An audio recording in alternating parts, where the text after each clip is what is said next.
Bueno, hoy sobre todo lo que vamos a ver son relaciones entre primer y segundo principio. Vamos a ver también el tercer principio de la termodinámica, algunas otras definiciones o formas de enunciar el segundo principio y alguna forma de calcular cambios de entropía en determinados sistemas. Ya la clase pasada vimos algunos, vimos casos de procesos reversibles y procesos irreversibles y cómo se podía calcular la entropía en esos casos, y vimos los ejemplos para entender un poco cómo proceder, ¿no? Bueno, entonces lo primero que vamos a ver hoy son relaciones entre primer principio y segundo principio, ecuaciones de Maxwell. Ecuaciones de Maxwell de la termodinámica. Las ecuaciones de Maxwell de la termodinámica son 4. Nosotros ahora vamos a ver la deducción de una de ellas. Las otras las pueden deducir, se pueden divertir si quieren deduciéndolas. Pero bueno, van a ver que son importantes porque permiten relaciones entre funciones de estados y variables de estado, o sea, entropía, entalpía, etcétera, y temperatura, volumen y presión, y muchas veces nos sirven para, como punto de partida para plantear relaciones que nos permiten hacer cálculos con valores que uno puede obtener relativamente fácil experimentalmente, o sea, valores como ser capacidad calorífica, temperatura, presión, volumen, etcétera, y no tanto dependiendo del cálculo del trabajo o del calor que se intercambió en el proceso. Entonces, bueno, vimos la clase pasada, la ecuación fundamental de la termodinámica, expresada como ds es igual a 1 sobre t de u más p sobre t de b. Si reordenamos y pasamos t para el otro lado, podemos expresarla de esta forma. Esta ecuación es una ecuación muy utilizada. Du es igual a t de s menos p de b. Y bueno, si consideramos a U como una función de la entropía y del volumen, por ser U una función de estado, tiene diferencial exacta que lo podemos expresar de la siguiente forma, o sea, du igual a la derivada de U con respecto a S a volumen constante por el cambio en la entropía de S, más la derivada de U con respecto al volumen a entropía constante por dB. Evidentemente, siendo U una función de estado que presenta diferencial exacta, estas dos ecuaciones tienen que coincidir, o sea, la que dice de U igual T de S menos P de B tiene que coincidir con la de abajo, lo que nos lleva a que entonces, por analogía, la derivada de U con respecto a S a B es T, y la derivada de U con respecto a B a S constante es menos P.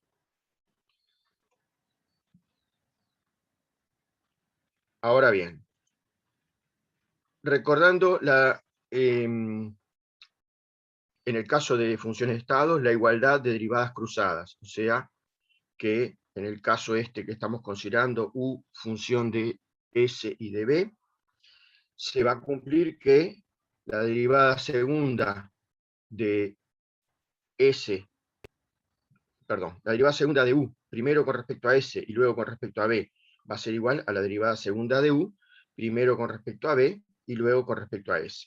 Entonces, a partir de las expresiones que vimos en la transparencia anterior, tenemos que la derivada de U con respecto a S a volumen constante era T, y la derivada de U con respecto a volumen a S constante era menos P. Por lo tanto, de ahí puedo hacer las derivadas cruzadas y va a ser que la derivada de T con respecto a B a S va a ser igual a la derivada de P con respecto a S a B. Esta es la ecuación de Maxwell, la primera ecuación de Maxwell, la ecuación de Maxwell número 1. Y bueno, y como ven, plantea relaciones entre, en este caso, entropía y variables de estado como ser temperatura, volumen y presión.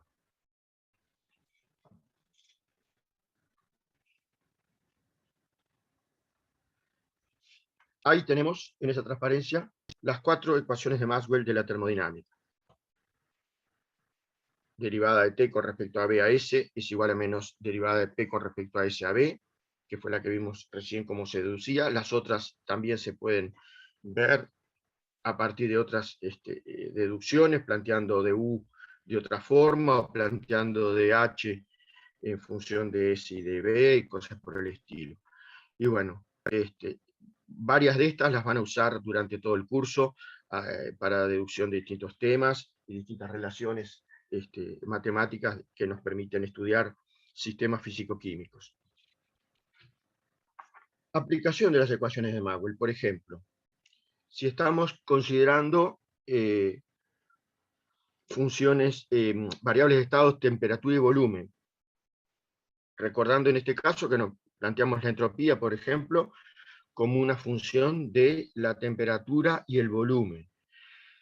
Era diferencial exacta, etcétera. Bueno, vimos ya en la clase pasada que en este caso, si planteábamos la entropía como una función de la temperatura y del volumen, nos va a quedar que la derivada de S con respecto a T a B es C sub B sobre T, y la derivada de S con respecto a B a T es 1 sobre T por, paréntesis recto, P más derivada de U con respecto a B a T.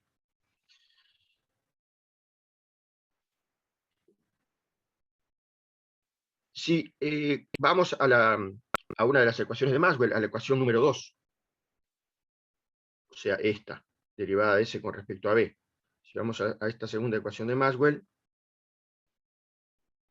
tenemos que, bueno, como dice ahí, esto ya se había visto en la transparencia 41. Y bueno, la segunda ecuación de Maxwell establece que la derivada de S con respecto a B a temperatura constante es igual a la derivada de P con respecto a T a B. La derivada esta es esta de acá, por lo tanto, podemos sustituir esta derivada por esta otra.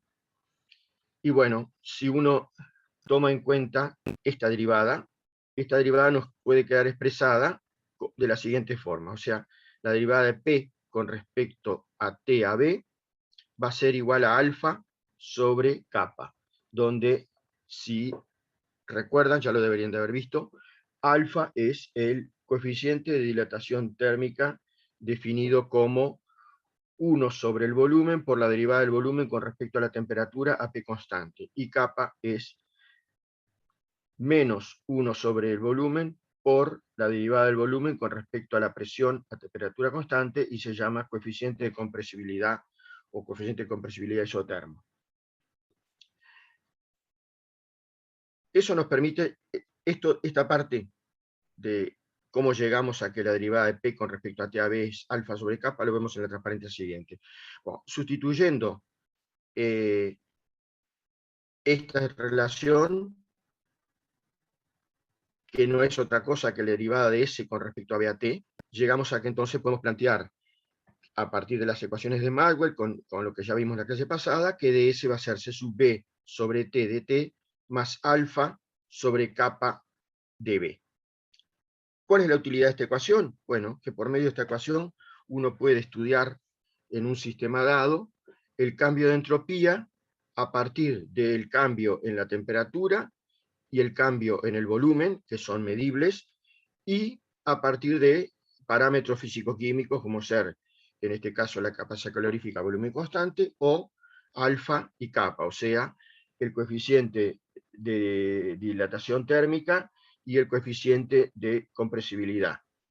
Entonces, esos son valores que pueden estar tabulados, los podemos medir. Entonces, a partir de datos experimentales, el cambio en la temperatura, el cambio en el volumen y valores que en general tenemos tabulados o son medibles, podemos determinar experimentalmente el cambio de entropía de un sistema. Vamos ahora a ver cómo llegamos a esto de que la derivada de P con respecto a T a volumen constante es alfa sobre kappa.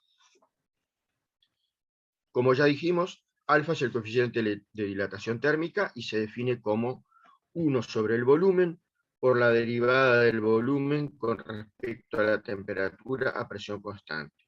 Y kappa es el coeficiente de compresibilidad isotérmico y es menos 1 sobre el volumen por la derivada del volumen con respecto a la presión a temperatura constante. Para un cambio en T y P a volumen constante, bueno, primero, si yo puedo plantear la diferencial B por ser una función de estado y plantear B en función de T y de P. Entonces me va a quedar que dB es la derivada de B con respecto a T a presión constante, más por dt, más la derivada de B con respecto a P a T constante por dP. Si yo miro la definición de alfa, me va a quedar que dB sobre dt, o sea, la derivada de B con respecto a T a presión constante, es B por alfa. Paso esto para el otro lado, me queda que esta derivada es B por alfa. Por eso acá puse B por alfa, o sea, B por alfa es la derivada de B con respecto a T a P. Y a partir de la definición del coeficiente de compresibilidad, pasando el menos 1 sobre B para el otro lado, que queda menos B por kappa, va a ser igual a la derivada de B con respecto a P a T, que sustituye acá. Entonces me queda que si B la considero función de T y de P, lo puedo plantear como dB igual a alfa B de T menos kappa B de P.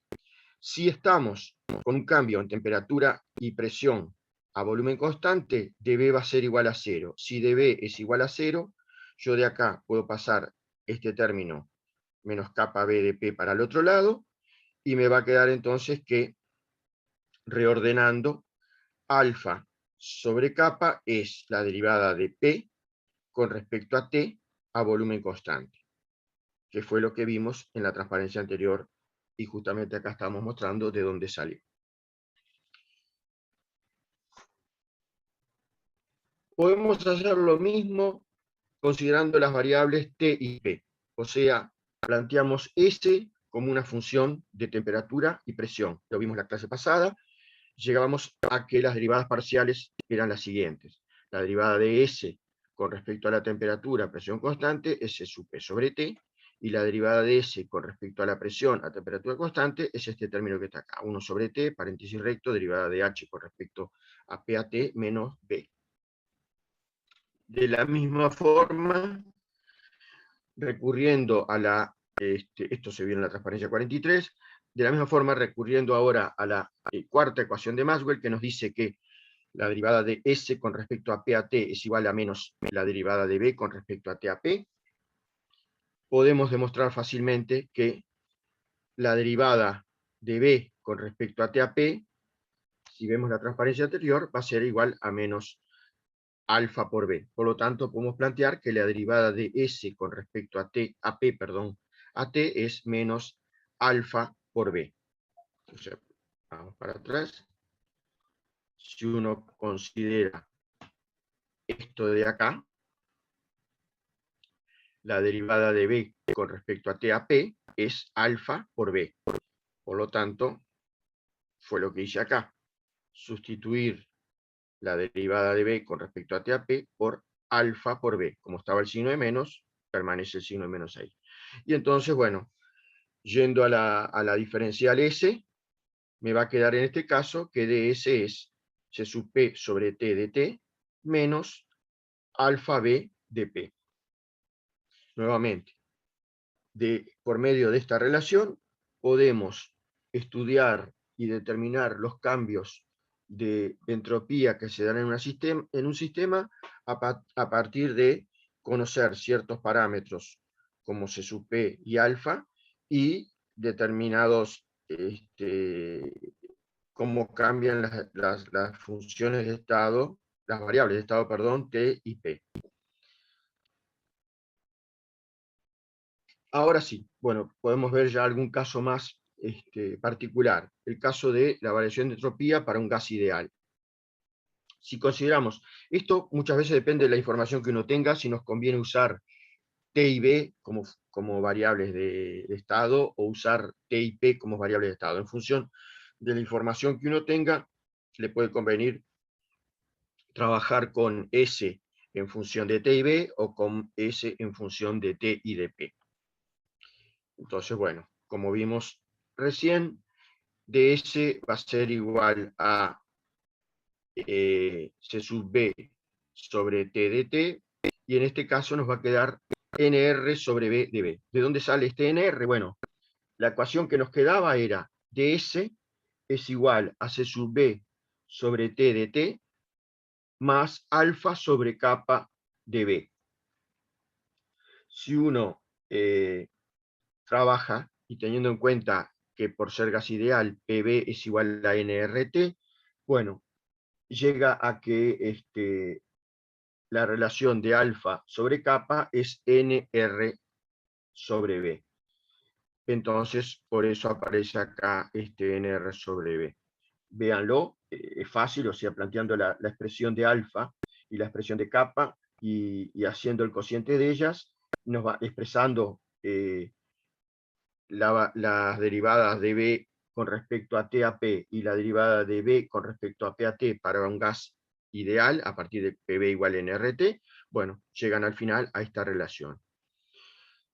Lo mismo, bueno, si tenemos esta dependencia, se trata de un gas ideal, y queremos calcular el cambio en la entropía, lo podemos hacer de esta forma, integrando entre el estado inicial y el estado final, y por lo tanto tendremos que integrar entre la temperatura inicial T1 y la temperatura final T2, el primer término, y el segundo término entre el volumen inicial B1 y el volumen final B2. ¿Cuál es la practicidad de esta ecuación? Bueno, que yo, como les decía recién, a partir de datos de C sub B, en este caso la constante de los gases y los moles de gas que estoy trabajando, y conociendo temperatura inicial, temperatura final, volumen inicial y volumen final del sistema, puedo calcular el correspondiente delta S. Y yo repito lo que ya hemos dicho en la clase pasada, tratándose delta S de una función de estado, yo puedo elegirme este camino aunque no sea el real. O sea, seguramente el camino real en el cual el sistema pasa de T1 B1 a T2 B2 no lo conozca en la mayoría de los casos, pero yo puedo plantearme este proceso reversible entre el estado inicial y el estado final, y calcular correctamente el delta S para dicho proceso. Repito, elijo un camino que me sirve, que no es el real, que es un camino reversible, y me permite, por ser S función de estado, calcular el delta S para ese proceso, sin necesidad de que yo conozca los calores, los trabajos, etcétera, que realmente hubo cuando el sistema pasó de T1B1 a T2B2. De la misma forma, podemos hacerlo si consideramos las variables T y P. En este caso, nos quedaría que ds es C sub P sobre T de T, menos, como habíamos visto en la transparencia anterior, alfa por B por dP.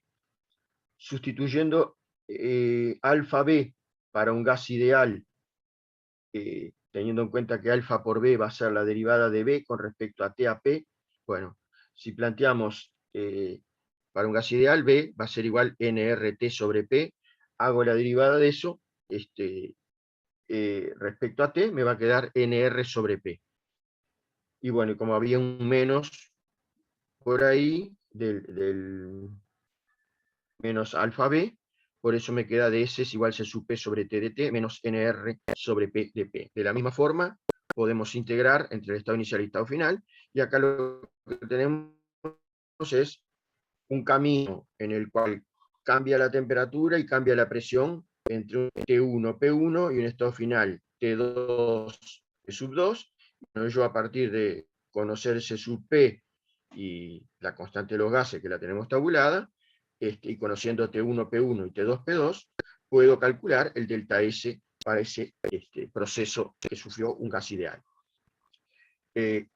Estas ecuaciones se puede pasar fácilmente de una a la otra, como dice ahí, demuestre que ambas son equivalentes.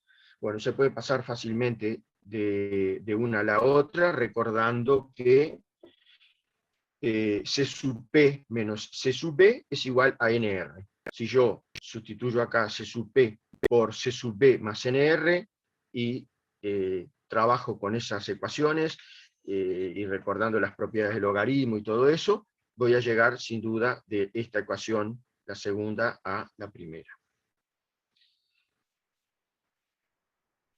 ¿Qué pasa ahora, por ejemplo, en el caso de tratarse de fases condensadas, o sea, de sólidos y de líquidos? Como recordarán, en el caso de sólidos y líquidos, la capacidad calorífica a volumen constante es prácticamente igual a la capacidad calorífica a presión constante. Se dan cambios de volumen despreciable al variar o cambiar temperatura y presión. O sea, para que un sistema condensado, sólido o líquido, realmente se observe un cambio de volumen importante, temperatura y presión tienen que cambiar en valores muy, muy grandes para que se traduzca en un cambio medible, razonable en el volumen. Por eso, en general, suponemos que, por lo menos, si nos movemos entre valores no muy distintos, en el punto inicial y el punto final, los cambios de volumen son despreciables. Y bueno, en función de eso, si recordamos la ecuación que habíamos visto transparencias atrás, para el cambio, tanto sea planteando S como función de T y de B, como planteándolo en función de T y de P, recordarán que había un término, si vamos para atrás, por ejemplo, acá tenemos un término en B, por lo tanto, para fases condensadas, si estoy considerando T y B como variables, frente a un cambio de estado dado, dB va a ser prácticamente cero, por lo tanto me va a quedar que para fases condensadas, ds va a ser igual a C sub B sobre T de T. Lo mismo si estamos considerando T y P, va a pasar que acá el cambio en la presión va a ser muy chico o despreciable. Este término también es chico porque el alfa para los sólidos y el volumen son relativamente chicos. Bueno, este término se va a despreciar también, y bueno, por eso llegamos a que para fases condensadas podemos plantear delta S como C sub B logaritmo de T2 sobre T1, o delta S como C sub P logaritmo de T2 sobre T1. Recuerden que al ser C sub B prácticamente igual a C sub P, estos son expresiones exactamente iguales. Como dice ahí, variaciones respecto a P y B pequeñas comparadas a las variaciones para un gas ideal. Estas ecuaciones son aplicables para el cambio de estado con cambios de T, P y B sin reacción química ni cambio de fase. O sea, solamente para procesos que involucra una sola fase, o sea, ya sea sólida o líquida, pero que no hay ni reacción química ni cambio de fase. Bueno, entonces hemos visto ahí cómo podemos calcular delta S para un cambio de estado de un gas ideal, y ahora de sistemas condensados, sólidos y líquidos. ¿Qué pasa si tenemos una reacción química? ¿Qué pasa con el delta S en el caso de una reacción química? Bueno, como dice ahí, delta S es una reacción química en función de la temperatura. Supongamos una reacción química en forma genérica en la que A moles de A más B moles de B reaccionan para dar C moles de C más D moles de D, etc. Como ya hemos visto en clases anteriores, el delta S para la reacción química va a ser la sumatoria de los coeficientes estequiométricos por las respectivas entropías de los productos, menos la sumatoria de los coeficientes estequiométricos por las respectivas entropías de los reactivos. O sea, S sub C y S sub D son entropías de productos. S sub A y S sub B son entropías de reactivos. C, D, o sea, C chica, D chica, A chica y B chica son los coeficientes estequiométricos de la reacción. Entonces, delta S se calcula de esta forma, de la misma forma que lo plantearon en la unidad anterior para delta H o delta U de una reacción química. Entonces, ¿qué es lo que podemos hacer? Bueno, si yo derivo ambos términos respecto a la temperatura, me va a quedar que la derivada de delta S con respecto a T a presión constante va a ser C por la derivada de S sub C con respecto a T a P, más D por la derivada de S sub D con respecto a TAP, etcétera, y así, bueno, lo mismo para el caso de los términos que involucran los reactivos, como ser A y B. ¿Qué podemos hacer acá? Bueno, recordemos, ¿qué es la derivada de S? Bueno, vamos a la transparencia siguiente, que ahí está mejor explicado. Seguimos entonces con delta S región. Entonces nos quedaría, si yo saco en la expresión anterior, puedo sustituir recordando que la derivada de S con respecto a T a P es C sub P sobre T, puedo sustituir para cada una de las sustancias estas derivadas por el C sub P de esa sustancia sobre T. Saco para afuera la T de factor común, y bueno, me va a quedar que la derivada de delta S de reacción con respecto a T a P va a ser igual a la sumatoria de los coeficientes estequiométricos por los C sub P de los productos, todo sobre T, menos la sumatoria de los coeficientes estequiométricos de los reactivos por los C sub P de los reactivos, todo sobre T. Esto que tenemos de este lado de la derecha se define como un delta C sub P. Es la diferencia de los C sub P de productos menos reactivos. Entonces podemos plantearlo de la siguiente forma. La variación o la derivada del delta S de reacción con respecto a TAP va a ser igual a delta C sub P sobre T, donde delta C sub P va a ser, de la misma forma que lo hemos visto hasta ahora, para cualquier otra magnitud, va a ser la sumatoria de los coeficientes estequiométricos de los productos por los C sub P de los productos, menos la sumatoria de los coeficientes estequiométricos de los reactivos por los C sub P de los reactivos. Bueno, en función de esta ecuación, si yo le integro, estando en un sistema a presión constante, por ejemplo, hago la integración entre delta S a T1 y delta S a T2, y eso va a ser igual a la integral entre T1 y T2 de delta C sub P sobre T de T. Entonces, para una reacción dada, para una reacción química, yo puedo ver cómo cambia el delta S con la temperatura. O sea, ojo, acá lo que estoy mirando es la variación de delta S de reacción con la temperatura. Entonces va a ser el delta S a T2 y menos el delta S a T1, igual si puedo considerar que los C sub P de reactivos y productos son constantes en el intervalo de integración, que es el caso más sencillo, y habitualmente si los cambios de temperatura no son muy importantes, es una aproximación muy razonable. Entonces, el delta S a T2 menos delta S a T1 es igual a delta C sub P por la integral entre T1 y T2 de T sobre T, y bueno, y me queda que entonces el delta C sub P, esto es igual a delta C sub P, logaritmo de T2 sobre T1. Esto implica que, bueno, que en la reacción química no hay cambios de estado de agregación de los reactivos a los productos en el rango S en el cual nos movimos de T1 a T2. Si P es una atmósfera, que es un estado de referencia habitualmente considerado o utilizado, y muchas veces los valores vienen tabulados a esas condiciones, bueno, le ponemos el supraíndice, el 0, que indica que estamos a presión de una atmósfera. En realidad hoy, de acuerdo a las normas UPAC, debería ser un bar, que es lo que se ha tomado como base, ¿no? Pero bueno, la diferencia no es muy grande, es muy pequeña, y bueno, delta S a T2 a una atmósfera menos delta S a T1 a una atmósfera va a ser igual a la integral entre T1 y T2 del delta C sub P a una atmósfera sobre T de T.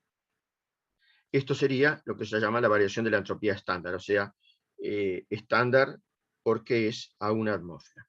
La aclaración, bueno, se lo repito, habitualmente si los cambios, si la diferencia entre T1 y T2 no es muy grande, podemos asumir que el delta C sub P es prácticamente constante en ese intervalo y sacarlo fuera integral y ir a esta expresión que nos da que el cambio en el delta S es delta C sub P logaritmo de T2 sobre T1. Si fuera importante, bueno, ahí lo que tenemos que conocer es cómo cambia el delta C sub P con la temperatura para poder sustituir acá y hacer correctamente la integral. Pero ya les digo, en la mayoría de los casos, si no tenemos esa información, nos da buenos resultados el hecho de considerar que delta C sub P es constante en el intervalo de integración. Bueno, ahora rápidamente vamos a ver otros enunciados, otras formas de presentar el segundo principio, que en definitiva es una forma distinta de enunciarlo, pero que en principio establece lo mismo que ya habíamos visto.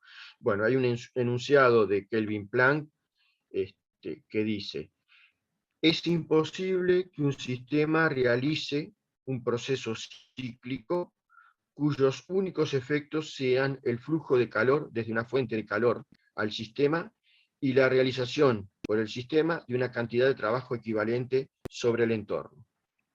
Esto, traducido a un lenguaje más entendible, ¿qué es lo que quiere decir? Que no se puede convertir calor en trabajo con un 100% de rendimiento. O sea, evidentemente podemos convertirlo en trabajo, pero nunca podemos llegar a convertir el 100% del calor en trabajo. Si uno piensa en cualquier proceso que utilice calor, como puede ser, yo que sé, una caldera, en donde uno genera vapor a determinada temperatura y que utilice ese vapor para mover un motor, siempre hay ineficiencias que nos llevan a que el rendimiento no es del 100%. Entonces, se dice siempre que el calor es la forma de energía más baja. Digamos, cuando uno va convirtiendo un tipo de energía en otro, siempre termina en algún lugar produciendo calor, y ese calor no lo podemos transformar totalmente en trabajo. Entonces, bueno, esa es una de las formas de definir también el segundo principio, o esto, digamos, se deduce a partir del enunciado del segundo principio. Otra de las enunciados del segundo principio es el de Clausius, que dice: es imposible transferir calor de un depósito frío a uno caliente sin que se convierta trabajo en calor. O sea, nuevamente, tenemos que darle trabajo al sistema, que parte se va a convertir en calor, y por eso también no tenemos la eficiencia. Esto es al revés, pero digamos, va a lo mismo. Ejemplo es el refrigerador, que son máquinas térmicas, y bueno,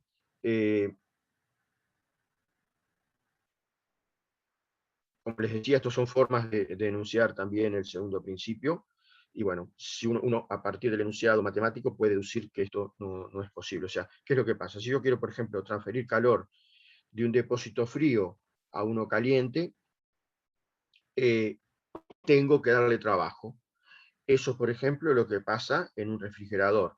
Yo saco calor del congelador y lo transfiero al ambiente. Para que eso sea posible, tengo que darle cierto trabajo al sistema. Y bueno, y parte de ese trabajo se transforma en calor, ¿no?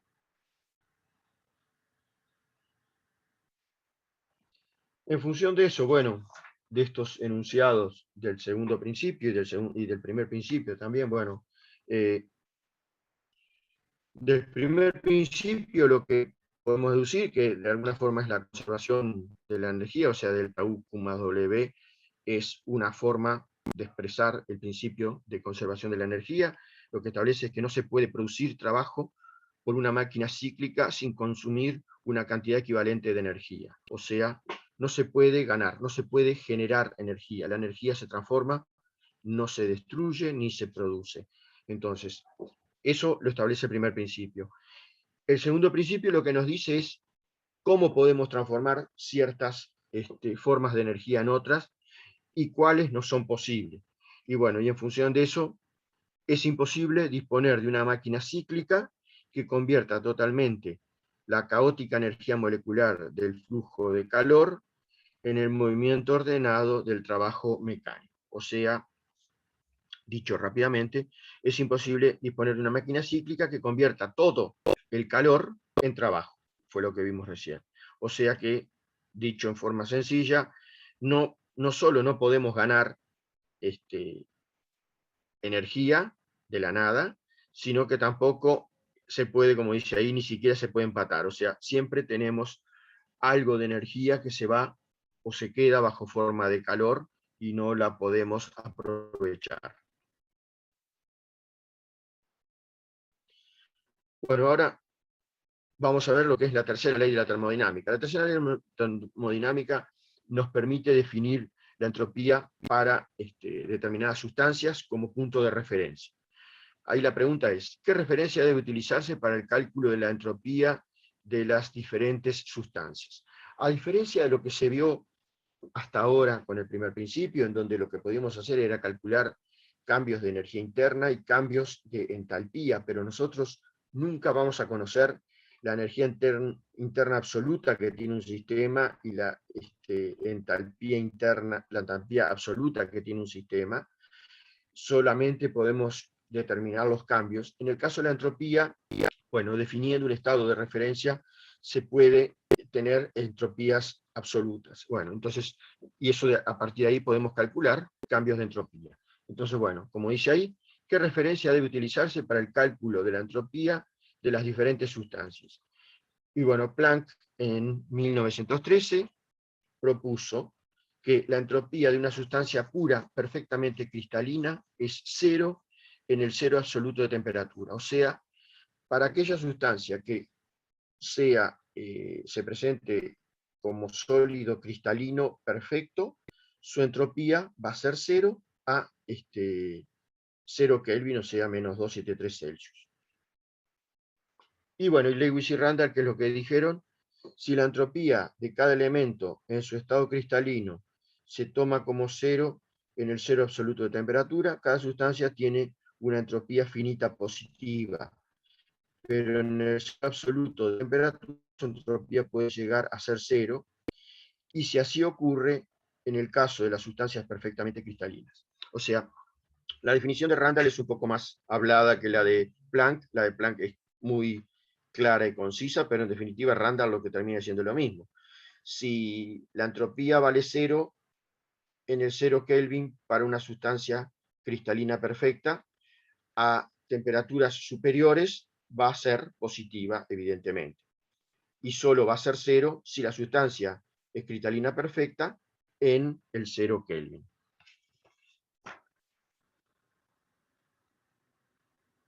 Bueno, aplicación entonces de la tercera ley a partir de lo que ya hemos visto para determinaciones de entropías, cambios de entropía, etc. Bueno, uniendo esas dos cosas, lo que podemos ver es que la entropía estándar de un sólido, o sea, para un sólido en el 0 Kelvin a una presión P, pasando a un sólido a una temperatura T y P, la podemos determinar de la siguiente forma.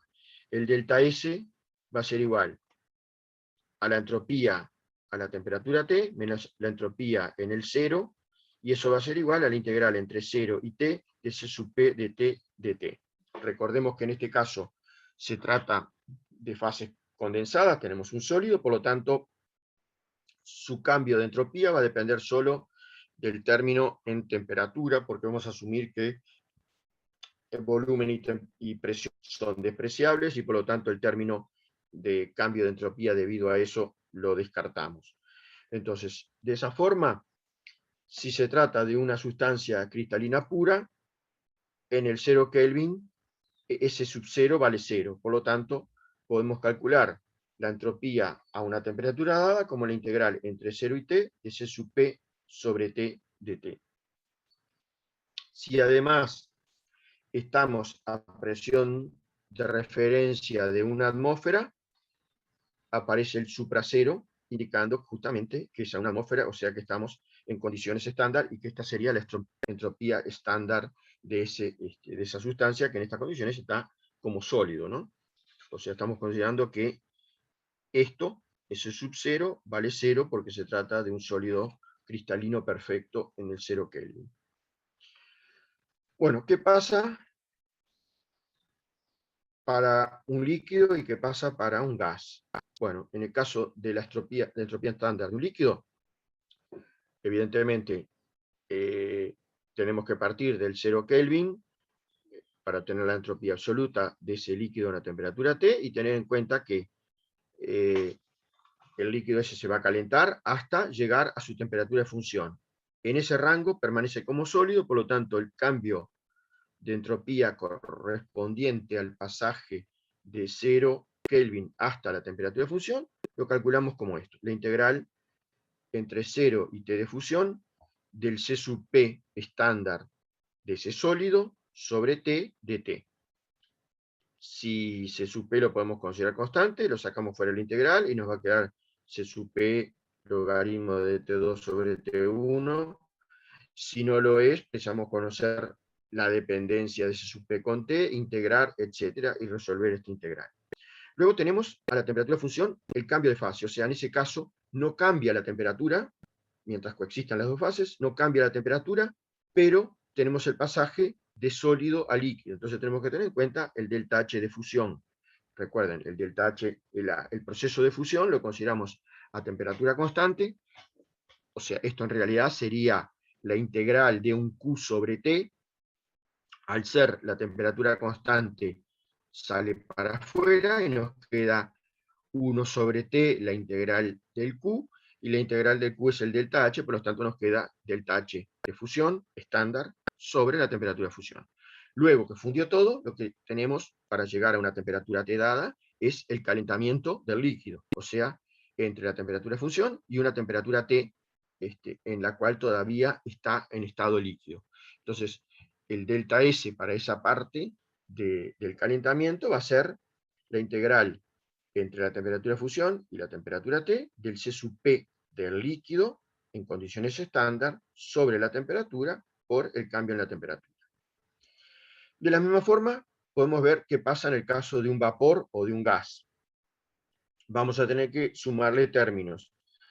Entonces, bueno, nuevamente, partimos del sólido cristalino puro en el 0 Kelvin, consideramos el término de calentamiento hasta la temperatura de fusión, consideramos la fusión, o sea, el delta S de fusión como delta H de fusión sobre la temperatura de fusión en condiciones estándar de una presión de una atmósfera, luego el calentamiento del líquido entre la temperatura de fusión y la temperatura de ebullición del C sub P estándar del líquido sobre T de T. Luego, a la temperatura de ebullición, de la misma forma, se trata de un cambio de fase. Ese cambio de fase tiene un delta S asociado igual a delta H de vaporización estándar sobre temperatura de ebullición, y luego el calentamiento del vapor o del gas entre la temperatura de ebullición y la temperatura final T a la cual queremos conocer el valor de la entropía absoluta de esa sustancia. Y bueno, eso va a ser la integral entre la temperatura de ebullición y T de C sub P estándar del gas sobre T de T.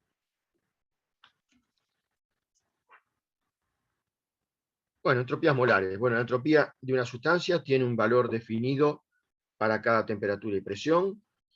La entropía estándar es la entropía de un mol de dicha sustancia a 25 Celsius, o sea, 298 Kelvin, de una atmósfera. Y bueno, ahí tenemos, por ejemplo, ejemplos de entropía estándar de grafito, diamante, nitrógeno, oxígeno, hidrógeno, etc. Recuerden, estas son a una atmósfera y 298 Kelvin.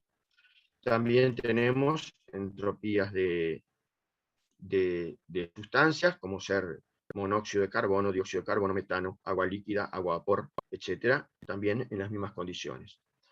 ¿Cuáles son las observaciones que podemos hacer? Bueno, que la entropía estándar de los elementos no es cero, evidentemente.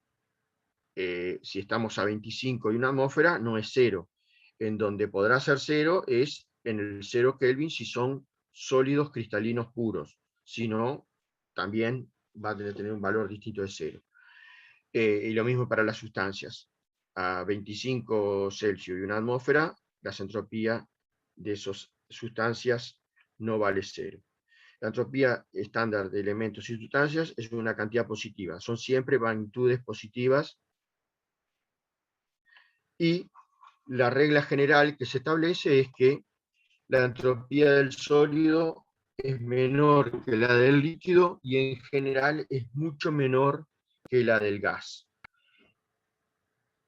Eso se surge, bueno, justamente de ver en la transparencia anterior cómo quedó calculada. Evidentemente, esto que está acá sería la entropía del sólido, este término sería la entropía del líquido, y todo esto sería la entropía del gas o del vapor, donde, debido a que el delta H de vaporización generalmente es mucho mayor que el delta H de fusión, resulta que este término delta H de vaporización sobre T de ebullición es muy grande, y eso lleva entonces a que, lo que pusimos en la transparencia esta al final, que la entropía del sólido es menor que la del líquido, y la del líquido es mucho menor que la del gas.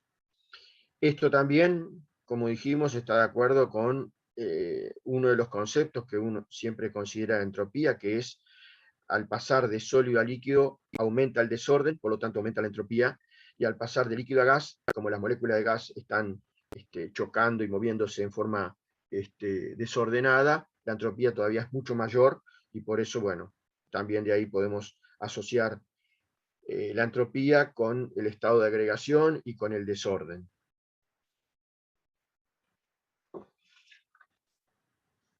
Bueno, y para ir finalizando, variación de la entropía, ya habíamos visto que consideramos el universo un sistema cerrado, y por lo tanto el ds del universo, o sea, el universo lo consideramos un sistema cerrado, formado por el sistema más el ambiente, por lo tanto el ds del universo va a ser mayor o igual a 0, y es igual al del sistema más el del ambiente. Si consideramos que dq es el calor ganado cedido por el sistema, habíamos visto que para el ambiente lo vamos a considerar como una fuente a temperatura constante de ambiente, y que desde el punto de vista del ambiente el calor intercambiado es menos el que intercambió el sistema. Por lo tanto, el ds del ambiente lo podemos poner como menos dq sobre T del ambiente. Y bueno, de ahí, sustituyendo esto en la expresión de acá, nos queda que el ds del universo es ds del sistema menos dq sobre T de ambiente, y que eso es mayor o igual a 0.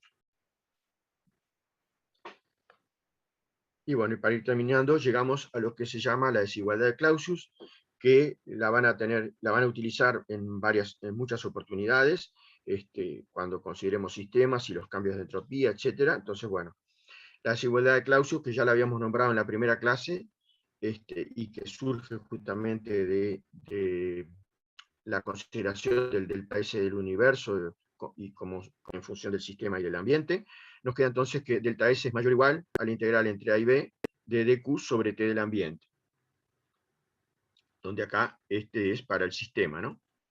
Y bueno, si se trata de un proceso adiabático, recuerden que tiene Q igual a 0, el proceso adiabático tendrá un delta S mayor o igual a 0.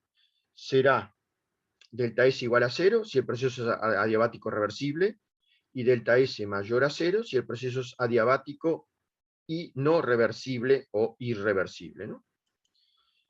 Bueno, el criterio de espontaneidad o irreversibilidad que vimos hasta ahora en esta unidad establece que el delta S del universo es mayor a 0 si el proceso es irreversible, que son los procesos que se dan realmente, y el delta S del universo es igual a 0 si el proceso es reversible o estamos en situación de equilibrio. Lo que ya habíamos nombrado en algún momento es que en estos casos no se sabe nada sobre la velocidad del proceso. Como ya les dije, la variable tiempo no es una variable termodinámica, la veremos cuando se vea la parte de cinética, cuando, sobre todo estudiando las velocidades de las reacciones químicas, etc. Bueno, no sé si tienen alguna duda, hasta acá hemos llegado con la unidad 3. Lo fundamental es esto. Por ahora, el criterio, y que es válido en todas las situaciones, el criterio de espontaneidad de los procesos, o sea, lo que nos permite de alguna forma poder deducir o verificar si un proceso es espontáneo o irreversible, si estamos en situación de equilibrio, etcétera, es ver cómo es el cambio, el delta S del universo para lo que estamos considerando. O sea, si es positivo, el proceso es un proceso real irreversible, y si es igual a 0, el proceso es reversible o situación de equilibrio. Vamos a ver más adelante, a lo largo del curso, otros criterios de espontaneidad, pero que derivan sin duda de con determinadas restricciones o casos particulares. Pero este es el concepto, digamos, de criterio de espontaneidad del cual salen los otros, ¿no? Bueno, por hoy no hay más nada que decir. Lo que les digo sí que, a ver, recuerden, el jueves y viernes tiene clase de problema con Santiago, y el lunes que viene sería el teórico de la unidad 4, que lo que hace es se definen un par de funciones de estado nueva, y bueno, deriva todo esto, hay mucho de derivadas, etcétera, y también, bueno, en ciertos casos las van a usar, y es importante tener bien presente cómo se deducen y cómo son las relaciones de esas funciones de estados con variables de estados para poder hacer cálculos. O sea, entonces, bueno, ahora recién tienen jueves y viernes clase de problemas de esta unidad, y el lunes que viene, el lunes 20, sería el teórico de la unidad 4. ¿Ok? ¿Alguna duda? No, profe, gracias. Nos vemos. Bueno, saludos, nos vemos.